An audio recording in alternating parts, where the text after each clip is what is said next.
Hi, I'm Dave Stotts from Thru History. Happy Thanksgiving.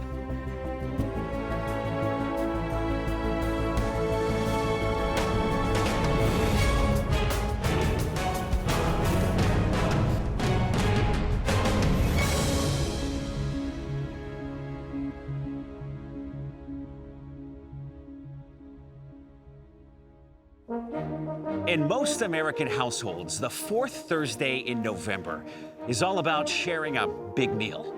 For many, it's also the start of the Christmas season, the 4-day weekend for family, friends, food, and football. The national Thanksgiving holiday goes back to Abraham Lincoln in 1863. Now, prior to that, there were other Thanksgiving declarations on a periodic basis going back to George Washington's first proclamation in 1789. But to truly appreciate the early tradition of Thanksgiving Day in America, we need to go back to the start of it all, Plymouth, Massachusetts, and the arrival of the Pilgrims.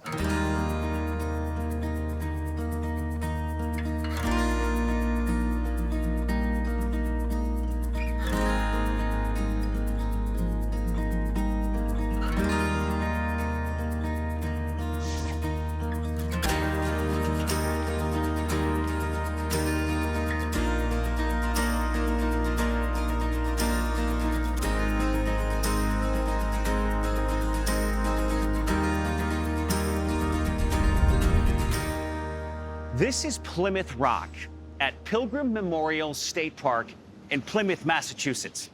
This park was created in 1920 to celebrate the 300th anniversary of the Pilgrims landing here. Traditionally, this unassuming rock marks the spot where the Christian story of North America first began. While the first known reference to this rock dates to 1715, it's had quite a history of being the Plymouth Rock. In 1774, the rock was actually broken in half during an attempt to move it to the Plymouth Town Square. The top portion was then moved to the Pilgrim Hall Museum in 1834, and then returned here to its original site in 1880. Plymouth Rock was originally about 20,000 pounds, but now you see a version that's been broken, sawed, and chipped over the years by historians and treasure hunters alike. The Pilgrims intended to land in Virginia, but the Mayflower was blown off course here to Massachusetts. With the weather too dangerous to keep sailing, the captain insisted they make landfall. One of their leaders, William Bradford, wrote this: "Being thus arrived in a good harbor and brought safe to land, they fell upon their knees and blessed the God of heaven, who had brought them over the vast and furious ocean and delivered them from all the perils and miseries thereof. Last and not least, they cherished a great hope and inward zeal of laying good foundations for the propagation and advance of the gospel of the kingdom of Christ in the remote parts of the world."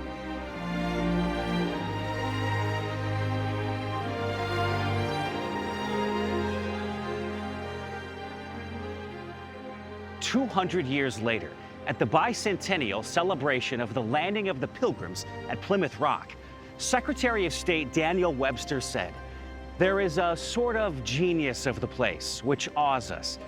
We feel that we are on the spot where the first scene of our history was laid, where the hearths and altars of New England were first placed, where Christianity and civilization made their first lodgment in a vast extent of country. Let us not forget the religious character of our origin. Our fathers were brought hither by their high veneration for the Christian religion. They journeyed by its light and labored in its hope. They sought to incorporate its principles within the elements of their society and to diffuse its influence through all their institutions, civil, political, or literary." The Pilgrim Memorial State Park is the perfect spot for one of those coin-operated binocular machines. Just drop in a coin and clean off the germs, Okay, I'm a little more thorough than most, and take in the local natural beauty. Viewing time has been exceeded. Pro tip, kids. Clean off the machine, then add the coins.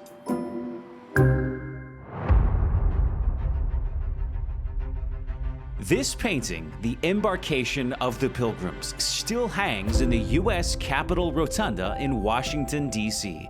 It proudly and prominently depicts the first pilgrims kneeling in prayer to God. This is Plymouth Plantation. It's a living museum created in 1947, which attempts to reproduce the original settlement established by the Pilgrims here in the 1620s. With no king-appointed person on board the Mayflower with authority to take charge of Plymouth Colony, the Pilgrims gave themselves authority and created their own government. They wrote the Mayflower Compact.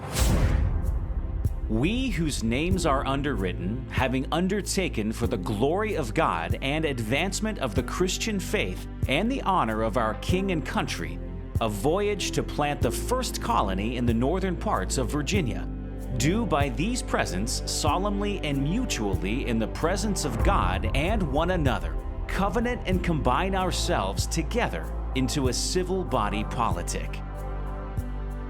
Contrary to what our history books might tell us today, Puritan Christians came to the New World with a distinctly Christian vision for the glory of God and the advancement of the Christian faith.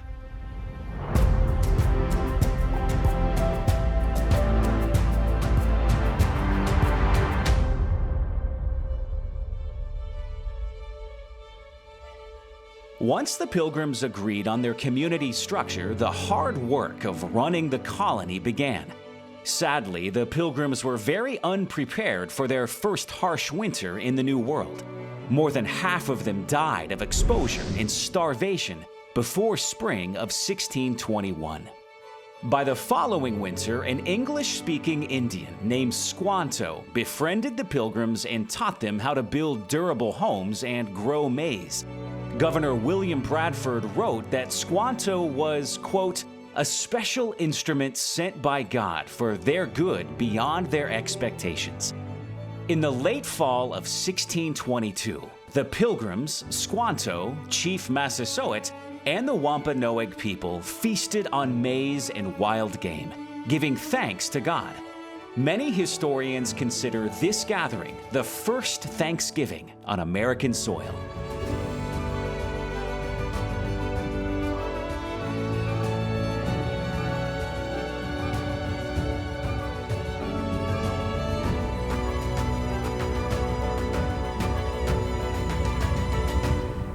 In addition to Plymouth Rock, Pilgrim Memorial State Park is home to another powerful memorial, the National Monument to the Forefathers. Formerly known as the Pilgrim Monument, this statue honors the Mayflower Pilgrims. Dedicated in 1889, this is said to be the world's largest solid granite monument.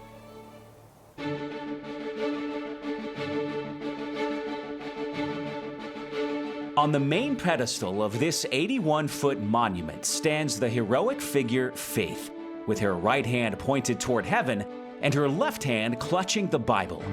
4 figures are seated around her, which represent the principles on which the Pilgrims founded their commonwealth: morality, law, education, and liberty. Each was carved from a solid block of granite. The right and left panels contain the names of those who traveled on the Mayflower. Now, the rear panel back here contains a quote from Governor William Bradford. Thus, out of small beginnings, greater things have been produced by his hand that made all things of nothing and gives being to all things that are. And as one small candle may light 1,000, so the light here kindled hath shone unto many, yea, in some sort to our whole nation. Let the glorious name of Jehovah have all the praise.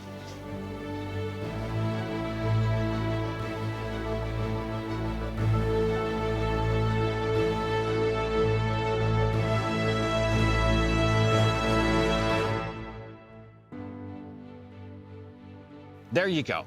The story of the Mayflower Pilgrims and their impact on Thanksgiving in early America.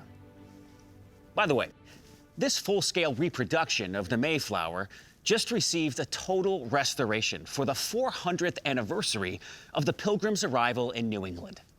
Known as the Mayflower II, the ship was in dry dock in Connecticut during my last drive-through history trip, but it's once again home at Plymouth Harbor. I highly recommend a visit.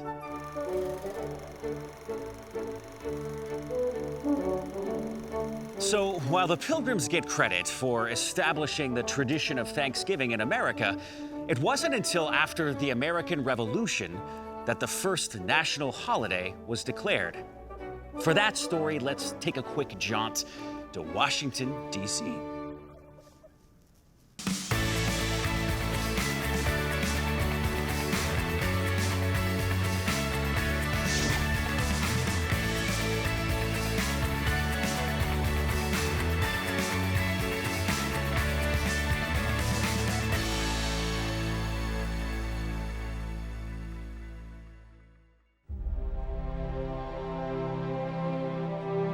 While 1622 is believed to be the year of the first Thanksgiving with the Pilgrims at Plymouth, it wasn't until many years later that the holiday was made official. In 1789, Congress asked President George Washington to proclaim a special day of prayer and thanksgiving for our young nation. Here's the beginning of his formal response to that request. Whereas it is the duty of all nations to acknowledge the providence of Almighty God, to obey His will, to be grateful for His benefits, and humbly to implore His protection and favor. And whereas both houses of Congress have by their joint committee requested me to recommend to the people of the United States a day of public thanksgiving and prayer to be observed by acknowledging with grateful hearts the many signal favors of Almighty God, especially by affording them an opportunity peaceably to establish a form of government for their safety and happiness. Now, therefore, I do recommend and assign Thursday, the 26th day of November next, to be devoted by the people of these states to the service of that great and glorious being, who is the beneficent author of all the good that was, that is, or that will be, that we may then all unite in rendering unto Him our sincere and humble thanks for His kind care and protection of the people of this country previous to their becoming a nation. On behalf of our young nation, George Washington dedicated Thanksgiving to God. His proclamation was distributed to newspapers, governors, and local leaders throughout the United States so that Thanksgiving could be celebrated by everyone. Washington himself marked the day by going to church and donating special meals to prisoners.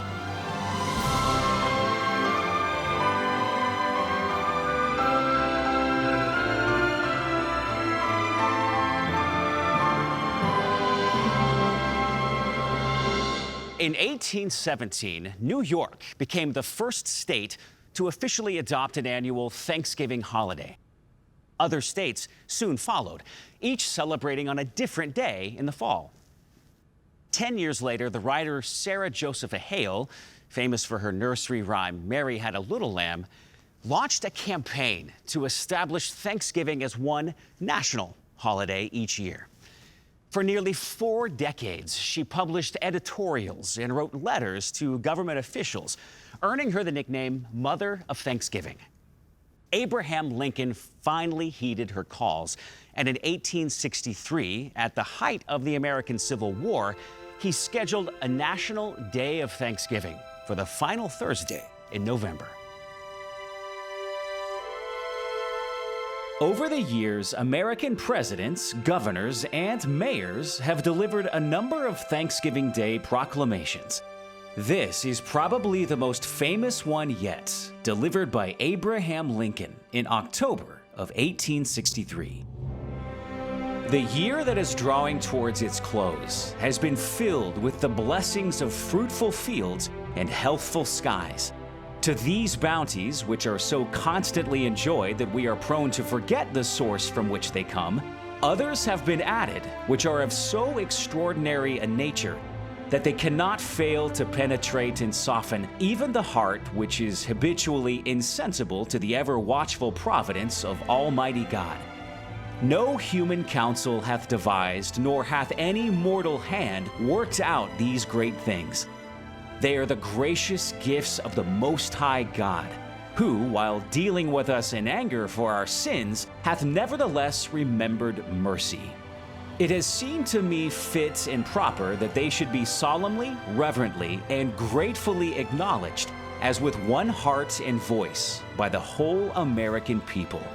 I do therefore invite my fellow citizens in every part of the United States, and also those who are at sea and those who are sojourning in foreign lands, to set apart and observe the last Thursday of November next as a day of thanksgiving and praise to our beneficent Father who dwelleth in the heavens.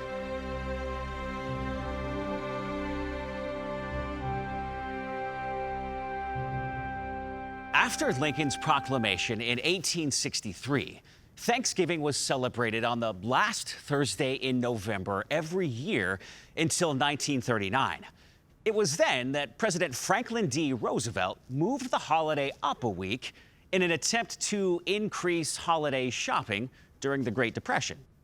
Roosevelt's plan, known sarcastically as Franksgiving, wasn't well received. And 2 years later, in 1941, he returned Thanksgiving to the fourth Thursday in November. And that's where it's been ever since. If we're going to talk about the history of Thanksgiving, we have to talk about the history of my favorite part, the traditional Thanksgiving feast. First up, turkey.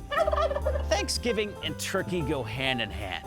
The big, meaty game bird has probably been part of the Thanksgiving spread since the very beginning. In fact, William Bradford, the governor of Plymouth Plantation, journaled about what the Pilgrims ate that first fall feast. He mentioned venison, waterfowl, cod, shellfish, and eels. Ugh, I hate those slimy things. Along with vegetables, nuts, fruit, and corn. As a highlight, he wrote, and besides waterfowl, there was a great store of wild turkeys, of which we took many. Today, according to the National Turkey Federation, yes, that's a thing, nearly 90% of Americans eat the big bird on Thanksgiving. While I love turkey, I broke with tradition a few years ago and went with the turducken. That's right, a chicken stuffed into a duck, stuffed into a turkey. Gotta say, it was pretty darn good. I soon discovered the concept has a long history outside of North America, especially in the UK, where it's known as a three-bird roast or a royal roast. In England, they often replace the turkey with a goose, the gooducken. The gaps within the birds are often filled with seasoned breadcrumbs, sausage meat, or some other kind of stuffing. The result is a firm, layered poultry concoction ready for roasting, braising, or even the Texas barbecue. Next up, stuffing. Americans have been stuffing turkeys with family recipes for generations. I'm partial to my friend's Simon and Garfunkel recipe, which includes parsley, sage, rosemary, and thyme. Get it? Parsley, sage, rosemary, and thyme. And never mind. When it comes to stuffing, what many don't know is that the most popular ingredient for centuries was oysters. Yes, what is now an expensive delicacy was once a plentiful and inexpensive source of protein. In early American homes, oysters were used to stuff turkeys and other game birds to stretch the meal, thus the term stuffing. Oysters were also used in breads, sauces, pies, soups, and stews. Who knew? Cranberry sauce, the turkey's other most popular dinner companion, is next. In medieval England, cranberries were known as mossberries due to the fruit's boggy habitat.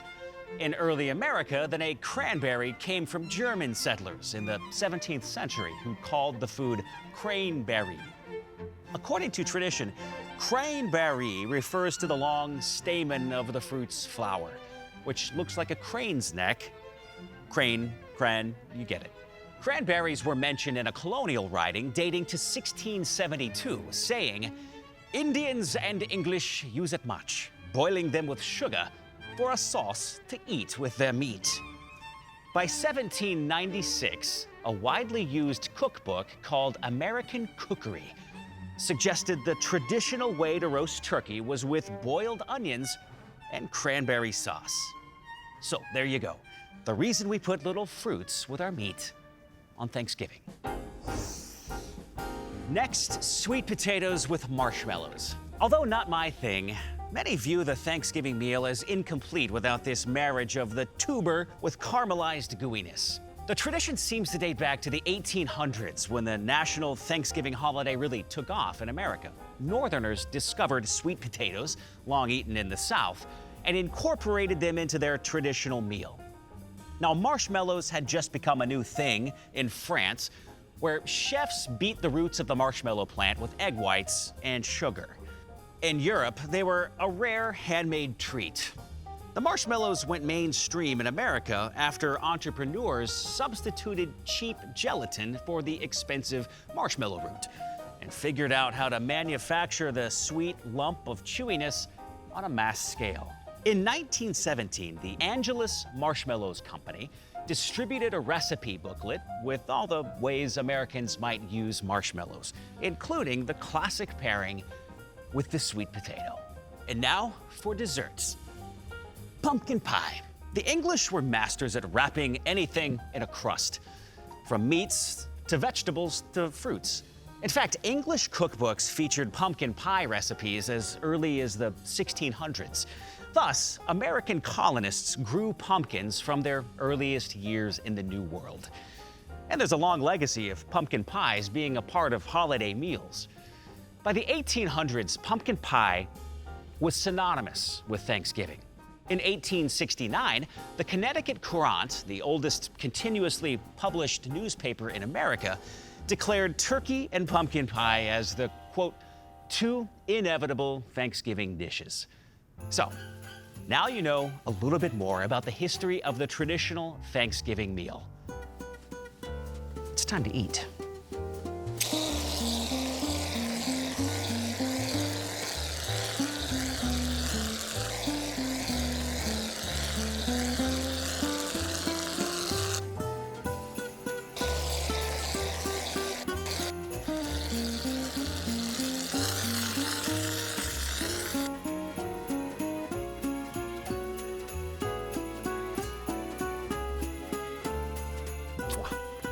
For a look at some other unique Thanksgiving traditions, let's travel to New York City.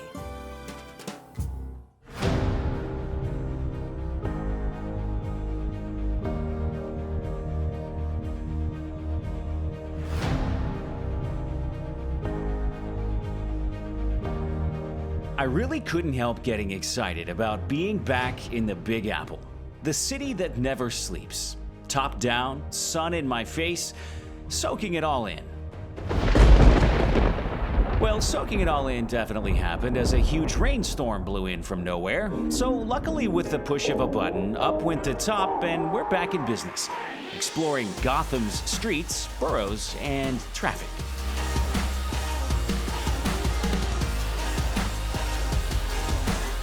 This is New York City, the bustling heart of American finance and entertainment. Situated in one of the world's largest natural harbors, the city is comprised of 5 boroughs: Manhattan, Brooklyn, Queens, Staten Island, and the Bronx. New York City is known for sights such as Wall Street, the Empire State Building, Central Park, Times Square, and Grand Central Station.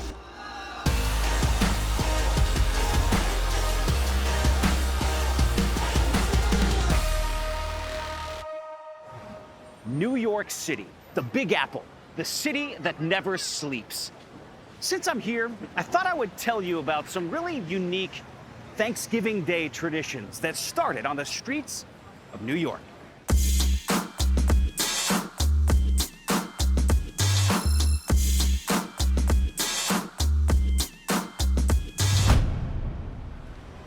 November 25th, 1783 was celebrated as the day that British forces finally left New York City after the Revolutionary War. Known as Evacuation Day, there was a long tradition of celebrating its anniversary each year around Thanksgiving, with costumes, parties, and parades in the streets. In fact, Evacuation Day was a major holiday in New York until 1888. So it was a popular Thanksgiving tradition for decades. Nobody really knows the connection to Evacuation Day, but at some point, men known as the Fantasticals also started dressing up in crazy costumes and parading through New York City around Thanksgiving. A few historians say the Fantasticals were somehow related to Guy Fawkes Day, celebrated in England on November 5th, but nobody really knows for sure. Just another eccentric Thanksgiving tradition that stuck around for years.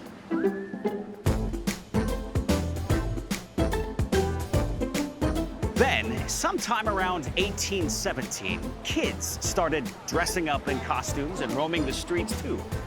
Instead of the trick-or-treat that we hear at Halloween, kids could be heard saying, "Please, mister, a penny or a nickel for Thanksgiving." It came to be known as Ragamuffin Day. How did begging start as a Thanksgiving tradition? Well, it's thought that New Yorkers somehow combined Evacuation Day street parties with an old New England Thanksgiving custom. A New York Times article in 1893 explained. In an old book descriptive of New England characters and customs, one reads that on Thanksgiving Eve, it was the custom of poorer people, servants, and dependents to go to the houses of the rich to ask for substantials to help celebrate the coming feast day. And the richer people felt it incumbent upon their dignity and hospitality not to allow anyone to go away from their doors empty-handed. So in New York City, Thanksgiving, kids, costumes, and begging all combined into one street tradition known as Ragamuffin Day.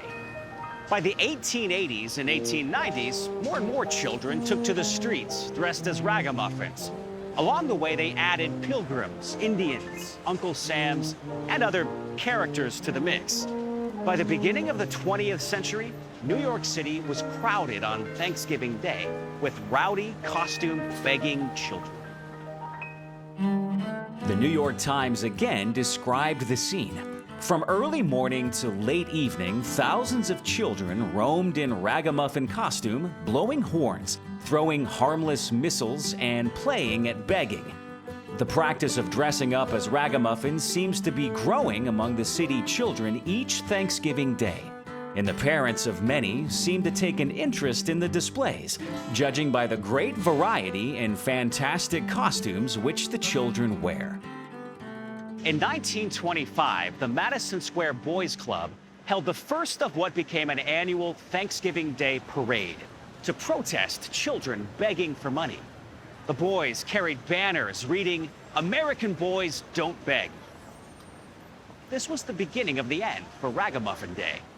After the stock market crash in 1929, money became tight for everyone. Then, through the 1930s, New York City schools and the Society for the Prevention of Cruelty to Children openly discouraged kids from Thanksgiving begging. The Boys Club also threw a Thanksgiving party to help keep kids off the streets, where they offered a turkey prize to the child with the best costume. Finally, Mayor LaGuardia imposed a ban on all begging or panhandling in New York City, which included children on Thanksgiving Day.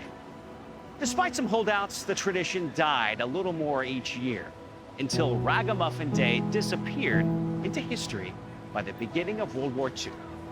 So, now you know. Thanksgiving can be a very lonely day for some people. It can also be the start of a very lonely holiday season for others.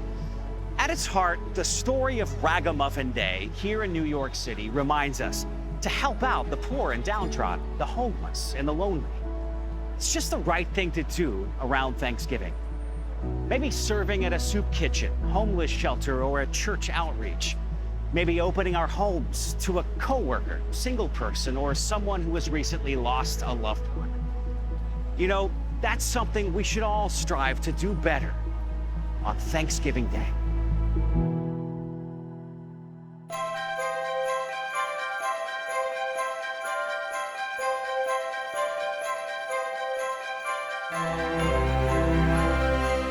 The Macy's Thanksgiving Day Parade is another popular New York tradition, known for its lineup of oversized balloons that float over the route from Central Park West to the Macy's department store here at Herald Square. The event marks the beginning of the Christmas season for many Americans. Since the first parade in 1924, the event has only been suspended from 1942 to 1944, while World War II was being fought overseas. In 1924, Macy's store employees marched to the famous Macy's Herald Square, the flagship department store on 34th Street. There were floats, bands, and live animals borrowed from the Central Park Zoo. At the end, Santa Claus was welcomed into the Macy's store to launch the Christmas season for all the kids. Thousands of people showed up for the first parade, so Macy's declared it an annual event. In 1928, the zoo animals were replaced by huge balloon characters, which became well-known symbols for the parade. Today, the 3-hour Macy's Thanksgiving Parade is still considered the world's largest parade. It always starts at 9 a.m. Eastern Time on Thanksgiving Day and has been televised on NBC since 1953. For over 60 years, the Rockettes of Radio City Music Hall have been the act that launches the festivities. And since the beginning, the parade has always ended with the arrival of Santa Claus to ring in the Christmas season.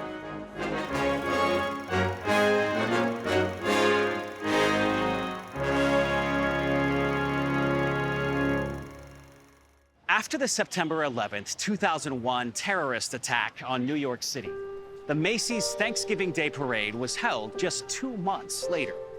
As a part of an effort to find a sense of healing and normalcy, the beloved holiday tradition endured. The event was marked with an undertone of grief as downtown recovery workers were still sifting the smoldering ruins at Ground Zero. In a show of patriotism, first responders marched in the parade, carrying 2 specially made American flags. From above, the flags took the form of the fallen Twin Towers of the World Trade Center.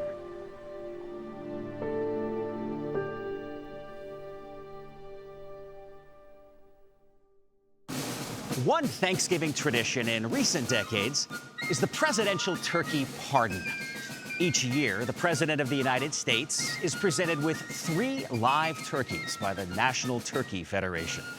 The president pardons one of the turkeys, who gets to live the rest of his life on a quiet farm somewhere, while the other 2 are sent off to be dressed for the Thanksgiving meal at the White House. The first record of a presidential turkey reprieve goes back to Abraham Lincoln in 1863. According to White House reporter Noah Brooks, a live turkey had been brought home for the holiday dinner, but one of Lincoln's sons, Tad, interceded on behalf of its life. The reporter wrote, "Tad's plea was admitted and the turkey's life spared." Probably the most memorable turkey pardon occurred on November 19, 1963, when a huge 55-pound white turkey was delivered to President John F. Kennedy by the National Turkey Federation. It had a sign around its neck reading, "Good eating, Mr. President." Upon receiving the turkey, JFK said, "We'll let this one grow," and he asked to have it returned to its California farm.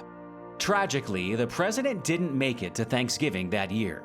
Just 3 days after his turkey pardon, President Kennedy was shot and killed in Dallas, Texas.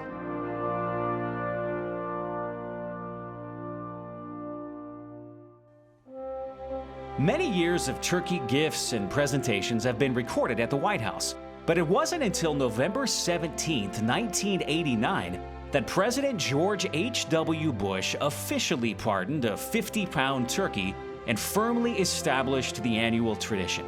With animal rights activists picketing nearby, he joked, "Reprieve, keep him going, or pardon, it's all the same for the turkey, as long as he doesn't end up on the president's holiday table."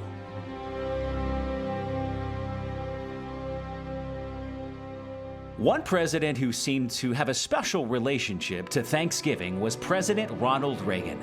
Every year during his presidency, he used the occasion of Thanksgiving to draw the nation back to its founding principles of faith and humble gratitude to God.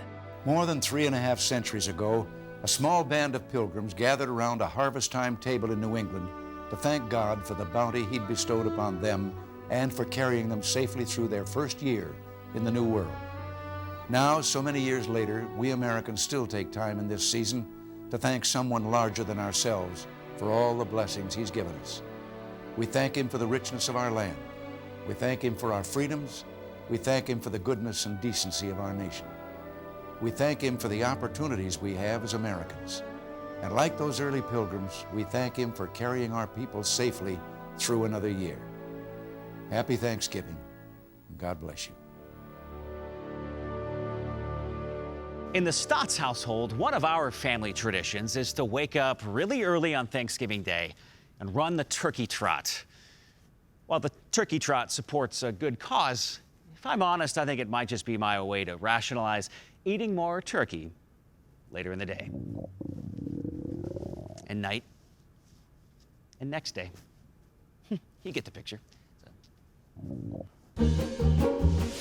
Next up, you want to be the coolest kid on the block this Thanksgiving? Well, then you should learn how to make a hand turkey.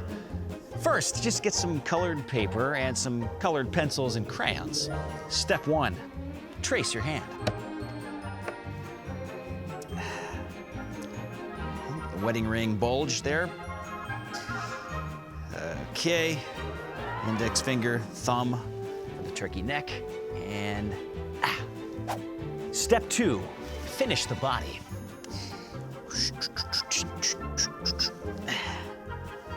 Step 3, make a gizzard, a beak, and an eye. You thinking what I'm thinking? Googly eyes. It's just...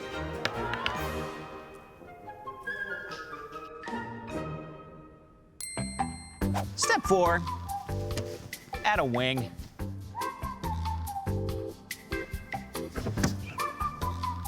Also some feet. What can I say? It's a gift. Step 5, give your turkey some color. Okay, starting with like a blue, green. Sorry, I chew my tongue when I color. I think a little purple. Get the wedding ring in there. And definitely orange. Almost took out the gizzard. Okay. Okay. Don't forget, you gotta color the body, okay? More of a traditionalist. I just like a nice brown, and I don't even have to look. I'm that good. I don't even have to look. And for me, step 6, I'm gonna give my turkey a pilgrim hat. I know it's a little cliche. You guys can do your own little personalized bling on your turkey to go bigger. Everything's bigger in Texas. A little bit of yellow for the buckle. There you go. The coolest turkey in the neighborhood.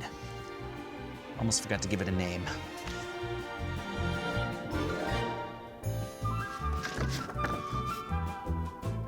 He's Reginald. Last, sign it. So this is autographed hand turkey. If anybody on the crew wants this, I'm gonna leave it right here. Anybody want this? Just, hello? You can have it. Totally free. I got a lot more of those. Yeah, anybody? I gotta go get a drink. Tom, you want it? Tom, you wanted this, right? I don't even care. No big deal. Take it. I'm good. I gotta go. Yeah, but Catch you later, man. no. You wanted this, right? Gotta go do something. It's cool. You can have it. Just put it up in your house. It's not a big. Put it on your refrigerator. I don't care. It's Go get some water. no. You can have it. Seriously. Somebody else wants that. First. Tom! To join me to talk about Thanksgiving and family traditions, I'm joined by my old friend, Bob Smiley. What is Bob, going on, It is man? so good to have you on the Thru History show. It is great to see you again. Thank I am you. a huge. Darren, I love you. It's Dave. Oh. It's Dave, yeah. The cue cards are not drawn very well. No, well, you're fired. But it's great to be on this show. I can't read what the name of the show is. But anyway, I'm super Obviously, excited. yes. This is awesome. Bob, we've known each other for a long time. We Yep. haven't stayed real close contact throughout You the will years. not return my but phone calls? You and I were friends in college, Abilene Christian University, Yep. many, many years ago. What's their motto? You can't put a price on Christian education, but they bill you for it. That doesn't fit on a Absolutely. T-shirt very well. It does but not. Yes, yeah. I'm More of a moo-moo. It takes a lot of writing, but yes. Thanks for being here today to talk about Thanksgiving. I've always been kind of curious watching you on stage. You know, I have sort of a career that's in front of people, but it's mostly in front of a camera, in front of these, knuckleheads. So when you're up there, what's it like for you when you're up on stage? It's phenomenal. And I mean, the things I get to do now, it's going to sound like I'm bragging, but the other night I did a junior high lock-in at 1 a.m. right after the shaving cream fight. So, Wow. Yeah, That's the my coveted career, gig, right? Yeah. My career's going pretty good right now. So, yeah, no, it's phenomenal because, I mean, laughter is just powerful, and I get to provide that. And there's so much going on. So, like, you have families coming. I was doing a show in California last weekend, and I looked out, and there was a grandmother, had a little walker, and she was down front, and she had her grandson there, and he was goth, like had all the face piercings, the eyebrow, it looked like he fell face first into a tackle box. And I'm looking at, you couldn't have picked two different people like to come together, but she had brought her grandson because she knew it was going to be clean comedy, and they were both like leaning on each other and just laughing. So I even just kind of paused and just looked, and I was like, oh, thank you, God, for just letting me be a part of something that He orchestrated like comedy. So yeah, it's pretty good. And I got a free can of shaving cream from that last show I did. So Congratulations. perks. But he's very, very funny. Actually, that's a good example. Since I didn't look like him growing up, especially, I went to him my second junior year in high school, and don't judge me. You guys are supposed to be Christians, okay? Like, you're supposed to judge me silently in your mind. So, I went to my dad, and I was like, I don't look like you at all. Was I adopted? And he goes, yes. But they brought you back.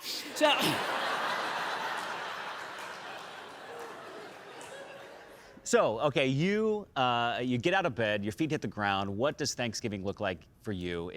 When does the eating start?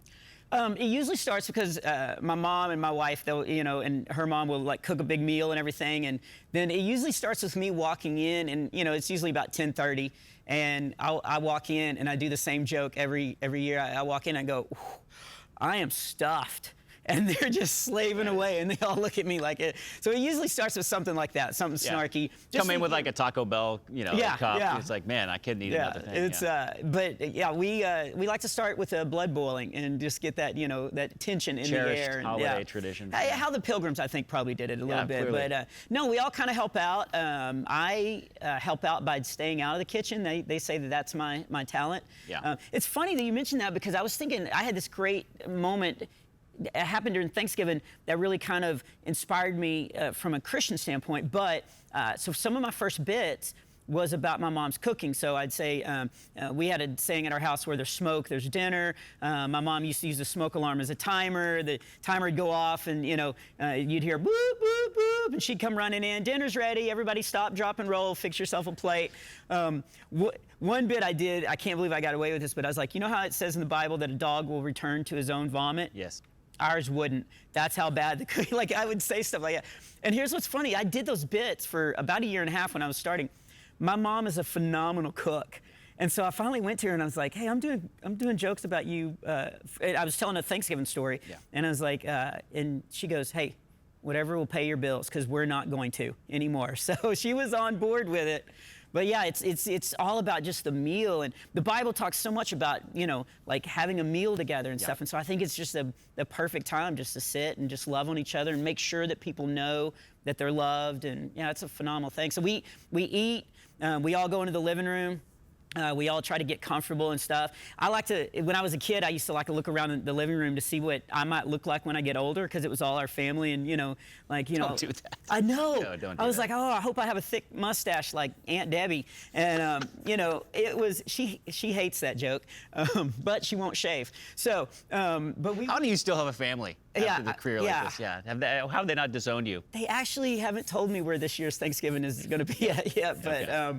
yeah, but it is. It's just all about, you know, we're from Texas, so we watch football, and I mean, it's just a phenomenal time of just hanging out, and it's just a great time to reconnect. That's what I think about it. It's like recharging, just relaxing, eating a good meal, and you know, and just being thankful. Do you have food guilt ever, Bob? I mean, when you stuff your face, I mean, you know, you glutton yourself on the turducken. You know what turducken is? Oh yeah, Yeah. a horrible It's kind of animal the accident. Russian dolls of that meat. Went really bad. Yeah. We had a turducken one year. We couldn't afford the duck or the chicken, but we still called it a turducken. We put some other things in there. Yeah. On a different topic, have you ever had squirrel? Not that I know of. Well, come this Thanksgiving, and we'll take care of that. Yeah. You told me you and your boys are hunters, right? We You got are all- big hunters. You got any hunting stories? We have, actually, I do, and I talked about hunting on this last special of mine, so I didn't know if we wanted to play a clip. Yeah, no, I'd love to hear it. Okay, that reminds me of a comedy clip that I did once. Let's take a look. I talk about hunting. Is that okay here? Like, okay, whoa. Okay, you have a knife, don't you?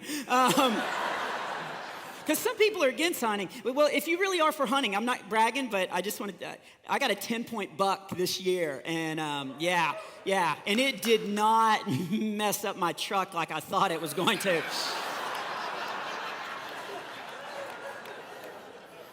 But my dad and I would go duck hunting, and I'm sorry if that offends you, but that is a beautiful father-son moment where the sun's coming up in the morning and it's peaceful, and my dad and I'd be hiding under the slide by the swing set, and I'd be tearing off the bread. They'd come waddling over. Good times. That's good stuff. Yeah. Available at bobsmiley.com. Can we put a logo? No, we can't actually. No? No, Okay. no. All right. Why am I here? But, and all joking aside, like, you know, hunting is a hot topic and stuff, but it really was how we fed our family. Like, that's what fishing and hunting and all that kind of stuff. And it would seriously make for some beautiful Thanksgiving meals, because all our family would come over and they'd bring deer, and they'd bring, you know, like whatever, like they had been hunting, turkey and all this kind of stuff. Chicken, something called opossum. I don't know what that was, but we would bring. French? Yeah, very French. They would bring, you know, all this food, and we would sit around this meal that we had all like participated in and put time in, and we got to enjoy a meal together, and we would tell hunting stories. I'm just curious, as a father of 5 guys who probably are very just outgoing and funny and assertive and go-getters, you spend your entire life trying to make people laugh. How do you, like, when it's time to get serious with them and, you know, throw the book at them? Yeah. How do you make that pivot? And this is going to sound crazy, but I'll look at them and say, it's time to get serious. That's it. I know that's it's a not funny answer or anything, but because we're joking all the time. I mean, we're living in a house built by comedy, built by jokes, you know, like paid for by jokes. And so we joke a lot, and it is allowed. Now that my wife has the nose clip, she can spend a lot more time in the house. The house has a particular smell with 5 boys, or as she says, 6. But so it's a very jokey house. But when it comes time to get serious, I will look at them and go, hey, look, it's time to get serious. We need to address this issue. Yeah. And they're really good about flipping the switch and being like, okay, we're a very fun, loving house and stuff, but when it's time to get serious, like, they listen. I mean, they've got their AirPods in, but I assume they have the music turned down. Yeah. But yeah, that's it. We just, you know, whenever it's time to get serious, we get serious. But it is funny because they know if they can make me laugh, that then I have to leave the room because I have to go write it down in my joke book. And so, do you credit them during your act? This one came from my son? Here's what I do, because my kids, and we're the fun house, so like kids always want to come over to the house. And so even our neighbor kids are like, they'll do something weird and they'll be like, hey, is that good enough to be in your act? Like everybody wants to be in the act. People throwing you free content, free IP all the time. It's great, but my kids then found out about royalties. And so they were like, you know, what bet? And I was like, your royalty is your cell phone, your health insurance, you know, your car insurance. That's your royalty.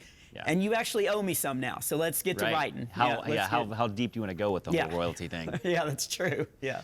You know, I'm hoping people are sitting at home watching, having a little bit of fun, listening to your funny stories, and spending some time together. You know, I hope that this holiday hasn't sort of turned a corner in America, because I know that sometimes it's very controversial to talk about the Pilgrims and colonialism and Indians, and it gets real politicized. Yeah. You know, I like kind of what you're focusing on: family, sharing a meal together, you know, being grateful, being thankful. Yeah, that's what, because I know what you're talking about. I'm hearing all this controversy about, you know, like, should we celebrate these holidays and all this? And I'm like, it's a holiday of loving on each other and being thankful. And basically, I mean, that's what we're created to do in life in general. So to have just a day to say, hey, let's turn the volume down on everything else, and let's just focus on what we want to be thankful for, and let's just be in community. Like, what's bad about that? Right. Like, that's what it's all about. Right, yeah. It's what could be more positive than stopping and saying to yourself, be thankful for the abundance that we have in this country and in our families. And it's not monetary. Yeah. It's family, it's relationships, it's turduckens. It is. There's nothing better than that. Well, except for going to my comedy shows. You can find out more about that at just put the drive-through logo on top of his... BobSmiley.com. It's short. You just put it right. Yeah. Nothing? Okay, well, that was all the time I agreed on. So let's do a takeaway. Man, this has been awesome. This has been amazing. That's great. Yeah, agree to disagree. Yeah. But, oh, no, actually, wait. The whole reason why I wanted to come on here, I wanted to share this one thing that's super important with the viewers. No matter what... Oh, no, I got to take this. Nice to meet you. Yeah. Yeah, no, I'm not doing anything at all. Happy Thanksgiving. Yeah, I can't wait to not return your calls again.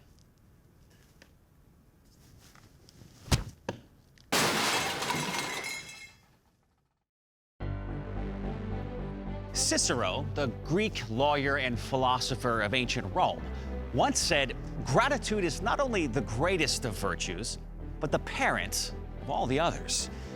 That's a profound statement, one that should motivate all of us to give more thanks in our daily lives.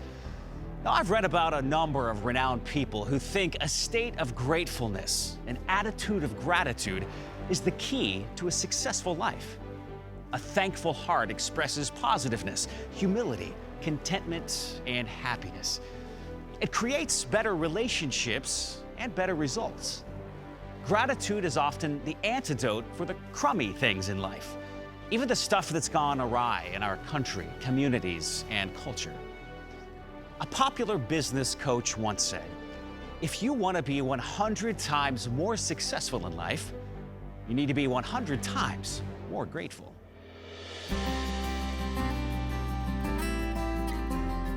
On a spiritual level, if we don't live in a state of thanksgiving with a heart of gratitude towards God, we really can't achieve true joy, meaning, or fulfillment in life. As Christians, a grateful posture towards God allows us to fully and humbly live in a position of grace. Long before the first gathering of pilgrims at Plymouth Colony, or the first American holiday proclaimed by George Washington, God's presence in the world stood generation upon generation to thanksgiving. In fact, the Bible often speaks of giving thanks to God in all circumstances. Give thanks to the Lord and proclaim His greatness. Let the whole world know what He has done. Enter His gates with thanksgiving. Go into His courts with praise. Give thanks to Him and bless His name, for the Lord is good. Give thanks to the Lord, for He is good. His faithful love endures forever. And no matter what happens, always be thankful, for this is God's will for you who belong to Christ Jesus. A state of gratefulness, an attitude of gratitude, a hearts overflowing with thanksgiving. Now that's something to strive for every day, but especially this day, Thanksgiving Day in America.